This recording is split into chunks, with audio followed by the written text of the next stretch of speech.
Di sebuah desa kecil di pinggiran Syam, tanah yang dulu subur dan damai, hiduplah seorang lelaki soleh bernama Said. Said bukan orang terpandang, bukan pedagang besar, bukan pula bangsawan. Ia hanyalah petani sederhana yang menggantungkan hidupnya dari tanah garapannya. Setiap hari ia menanam gandum, kurma, dan sayur seadanya. Namun ada satu hal yang membuatnya berbeda dari petani lain. Ia tak pernah lupa bersedekah. Setiap kali panen, sebagian hasilnya pasti ia sisihkan untuk fakir miskin. Kadang setengah, kadang seperempat, kadang hampir semuanya. Bagi Said, rezeki bukan untuk disimpan, tapi untuk dibagikan. Suatu tahun hujan tak turun. Bulan demi bulan berlalu, langit hanya memancarkan panas membakar. Tanaman layu, tanah retak, dan sumur-sumur mulai kering. Orang-orang yang mengeluh banyak putus asa. Namun Said tetap menanam. Ia percaya Allah lah yang menumbuhkan dan menurunkan rezeki. Tiap malam ia berdoa di ladangnya yang gersang. Ya Allah, Engkaulah yang memberi air pada bumi yang mati. Turunkanlah rahmat-Mu pada kami. Tetapi hari-hari berlalu tanpa tanda-tanda hujan. Orang-orang mulai menertawakannya. Said, engkau gila. Mana mungkin panen tanpa hujan? Lebih baik berhenti menanam, semua ini sia-sia. Namun Said menjawab lembut. Aku menanam bukan karena tanahku subur, tapi karena Tuhanku Maha Pemurah. Suatu malam, saat Said beristirahat di tepi ladang, ia mendengar suara gemuruh di langit. Awan tebal datang dari arah barat, petir menyambar dan hujan pun turun dengan deras. Ia sujud menangis di tanah basah itu, bersyukur atas rahmat yang ditunggu-tunggu. Pagi harinya, ia melihat sesuatu yang aneh. Hujan turun hanya di atas ladangnya. Ladang petani lain tetap kering, tanah mereka tetap retak, tanaman tetap layu. Para tetangga terkejut, sebagian iri, sebagian kagum. Mereka bertanya-tanya, kenapa hanya tanah Said yang disirami hujan?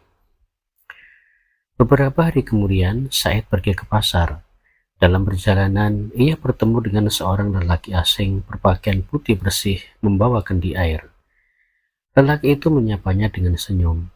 Wahai Said, apakah engkau tahu dari mana datangnya hujan di ladangmu? Said menjawab, dari langit, kan Allah menghendakinya. Lelaki itu tersenyum lebih dalam. Benar, tapi tahukah engkau bahwa Allah telah memerintahkan malaikat untuk menurunkan hujan khusus di ladangmu saja? Saya tertegun. Mengapa aku, sedangkan banyak orang di desa ini lebih kaya dariku? Lelaki itu berkata, karena setiap kali engkau menuai, engkau memberi untuk orang lain. Allah menyukai sedekahmu yang tulus, maka ia menjagamu dengan rahmat yang tak pernah dijaga orang lain. Seketika Said menangis. Ia ingin berterima kasih kepada lelaki itu, tapi ketika ia menoleh, lelaki itu menghilang. Kabar itu tersebar ke seluruh desa. Orang-orang yang dulu menertawakan Said kini datang meminta nasihat. Apa rahasiamu, wahai Said? Bagaimana engkau bisa tetap tenang di tengah ujian? Said menjawab, aku hanya memberi apa yang sebenarnya bukan milikku, karena harta hanyalah titipan dan sedekah adalah kuncinya. Sejak saat itu, banyak petani meniru kebiasaan Said. Mereka mulai berbagi hasil panen, dan sedikit demi sedikit hujan turun di ladang mereka juga. Allah menurunkan rahmat bukan hanya pada tanah, tapi pada hati yang rela berbagi. Beberapa tahun berlalu, Said meninggal dunia dalam keadaan tersenyum. Tanahnya tetap subur, bahkan setelah kepergiannya.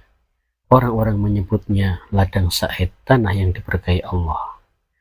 Dan setiap kali hujan turun di desa itu, para petani akan berbisik, itu doa Said yang dulu menetes bersama air hujan. Hikmah dari kisah ini. 1. Sedekah mengundang rahmat Allah. Bahkan ketika semua pintu rezeki tertutup, Allah bisa bukakan dari arah yang tak disangka. 2. Kekeringan terbesar bukan di tanah, tapi di hati yang kikir. Bila hati kering dari syukur dan berbagi, maka keberkahan pun lenyap. 3. Bersedekah tak mengurangi harta, malah menambah berkah. Seperti sabda Rasulullah SAW, tidaklah harta berkurang karena sedekah, hadis riwayat Muslim. 4. Teruslah dalam memberi, karena Allah menilai niat sebelum jumlahnya. Jangan takut miskin karena memberi, sebab Allah tak pernah lupa pada orang yang memudahkan hidup orang lain. Barangkali hujan rahmat yang kita nanti sedang ditahan karena kita enggan berbagi.